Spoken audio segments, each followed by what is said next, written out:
Hello friends, welcome back to my channel English Learn. I am your friend Mohammad Tahir Ishtiaq, admin of the Facebook group English Literature and Facebook page English Learn.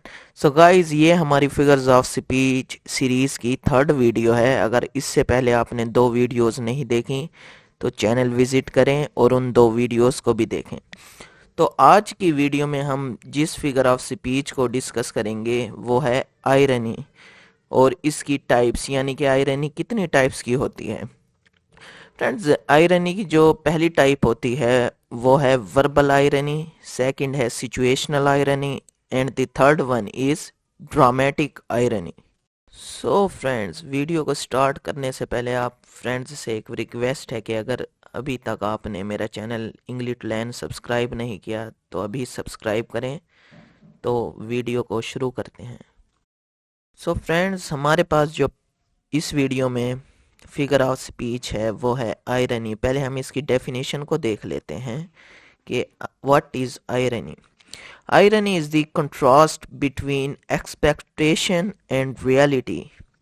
यानी कि irony एक ऐसा figure of speech है जिसमें कोई भी चीज़, कोई भी सिचुएशन या कोई भी अल्फाज जो ज़ाहिर यानी ज़ाहिरी तौर पर तो कुछ नज़र आते हैं और वो अंदर से उनकी हकीकत कुछ और होती है, यानी कि जो दिखता है वो असल में होता नहीं है।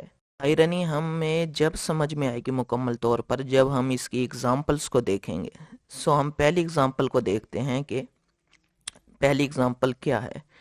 A mom looking at her son's messy room and says, wow you could win an award for cleanliness. यानी कि एक माँ अपने बेटे के रूम की हालत को देखकर ये कहती है, वो तुम्हारा रूम कितना साफ सुथरा है तो कमरे को साफ सुथरा रखने पर एक अवार्ड मिलना चाहिए। के हकीकत तो ये है कि उसके बेटे का रूम बहुत ही खराब हुआ है। इसकी जो सेकंड एग्जांपल है वो ये है कि the police station gets robbed. दूसरों को प्रोटेक्शन देती है, उसको खुद डाकुओं ने लूट लिया है पुलिस स्टेशन को। ये है आयरनी। और ये जो आयरनी है the police station gets robbed, तो ये आयरनी ऑफ सिचुएशन होगी कि देखो कैसी आयरनी है। जो दूसरों को प्रोटेक्शन का दावा करती है पुलिस, उसका खुद का पुलिस स्टेशन डाकुओं ने लूट लिया है। फ्रेंड्स, अब हम आयरनी की टाइप्स को डिस्कस कर लेते हैं। आयरनी की जो फर्स्ट टाइप है वो है verbal irony. So, a verbal irony occurs when a speaker tells us something that differs from what he or she means. यानी कि वर्बल आयरनी की वो टाइप है जिसमें एक स्पीकर या बोलने वाला हमें कहता कुछ है लेकिन उसके शब्दों के, उसके अल्फाज का जो मतलब होता है वो बिल्कुल अलग होता है जो वो कह रहा होता है।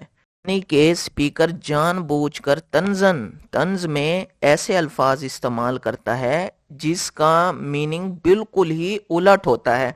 बज़ाहिर तो यानी ज़ाहिरी तौर पर तो वो अच्छे अल्फाज में इस्तेमाल कर रहा होगा अपनी बात पहुंचाने के लिए, लेकिन जो अंदर उसका मकसद होगा ना वो होगा दूसरों पर तंकीद करना।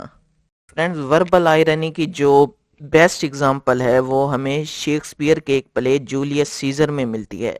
फ्रेंड, ये जूलियस सीजर रोम का एक डिक्टेटर था, यानी कि जर्नैल था फौज का, लेकिन कुछ पार्लियामेंटेरियन ने इसकी जो पॉपुलैरिटी से बहुत ज़्यादा परेशान हो गए थे कि कहीं अवाम इसी को अपना बादशाह ना बना ले। तो उन पार्लियामेंटेरियंस ने यानी कि कॉन्स्पिरेसी की इसके अगेंस्ट जूलियस सीजर के कि हम इसको कत्ल कर देंगे, इसका मर्डर कर देंगे। तो इसमें जो लोग शामिल थे जूलियस सीजर के मर्डर में, उनमें जूलियस सीजर का एक फ्रेंड ब्रूटस भी था। और मार्क एंटोनी को पता नहीं था कि पार्लियामेंटेरियंस जूलियस सीजर को मारना चाह रहे हैं। ये मार्क एंटोनी भी जूलियस सीजर का एक फ्रेंड था। तो वो जब उसको मार देते हैं जूलियस सीजर को, तो मार्क एंटोनी को तो बाद में पता चलता है कि सीजर मेरा दोस्त मर्डर हो गया। तो इसी तरह फिर वो एक स्पीच डिलीवर करता है अवाम में जाकर जिसमें वो ब्रूटस को एक ऑनरेबल मैन कहता है, यानी कि काबिले मोहतरम शख्स। उसी वक्त जब के ब्रूटस और पार्लिमेंटेरियंस ने सीजर का मर्डर किया होता है, यानी कि वो अपनी स्पीच में तो ऐसे अल्फाज इस्तेमाल करता है, ऑनरेबल मैन कहता है ब्रूटस को, लेकिन अब आप देख लें उसका मीनिंग बिल्कुल ही डिफरेंट है। यानी कि वो मॉब को, यानी कि जिनसे वो खिताब कर रहा है पब्लिक में जाकर, उनको भड़काना चाहता है। वर्ड्स जो हैं वो बिल्कुल ही प्लेजेंट उसने यूज किए हैं ब्रूटस के लिए, ऑनरेबल मैन, लेकिन इनके अंदर एक आयरनी छुपी हुई है। तो फ्रेंड्स, हमारे पास आयरनी की जो दूसरी टाइप है वो है सिचुएशनल आयरनी। पहले हम इसकी डेफिनेशन को देख लेते हैं।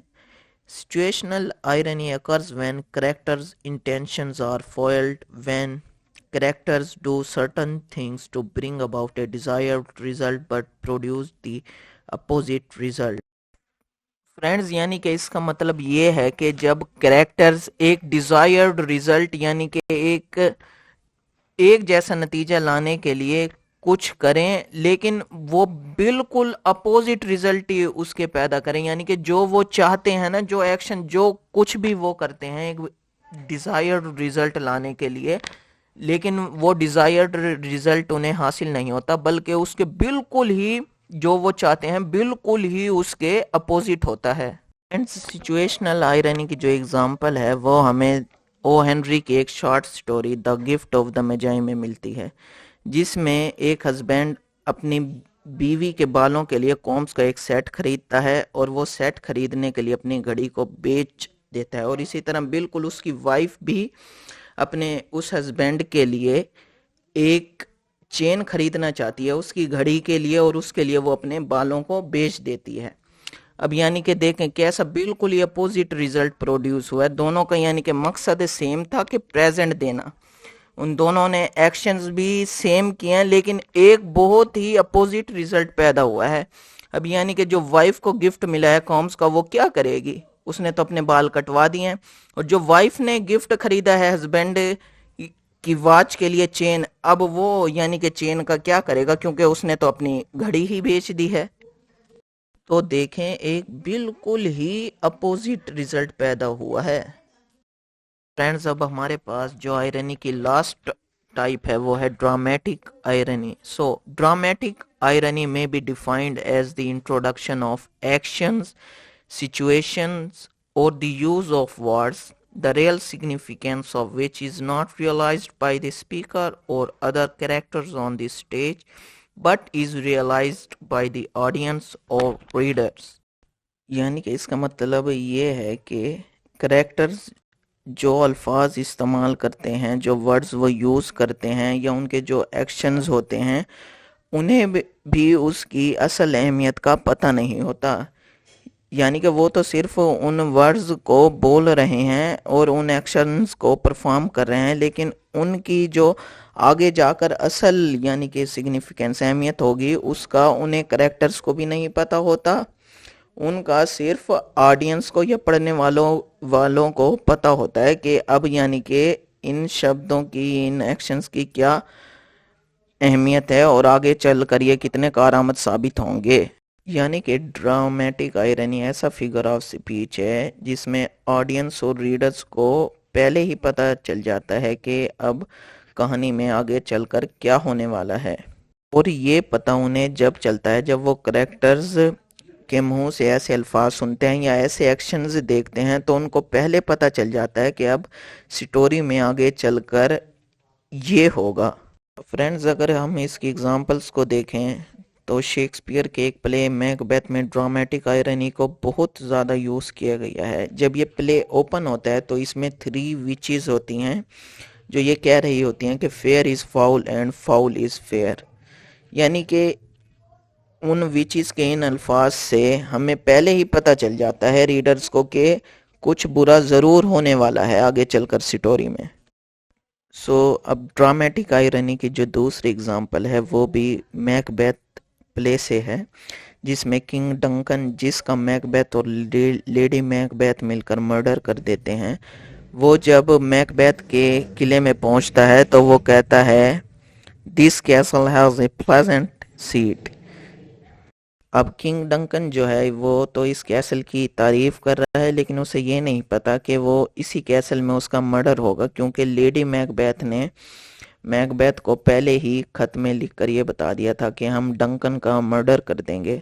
जब मैकबेथ जंग लड़ रहा था उसी दौरान उसकी बीवी ने उसे कह दिया था कि हम किंग डंकन का मर्डर कर देंगे। अब देखें, यानी कि हमें रीडर्स को तो पहले ही पता है कि डंकन का मर्डर होने वाला है, लेकिन डंकन को नहीं पता अभी तक। फ्रेंड्स, आज की वीडियो में बस इतना ही। अगर आपको वीडियो पसंद आई है तो इस वीडियो को लाइक करें और मेरे चैनल को सब्सक्राइब करें। तो मिलते हैं नेक्स्ट वीडियो में किसी नए टॉपिक के साथ। Good bye.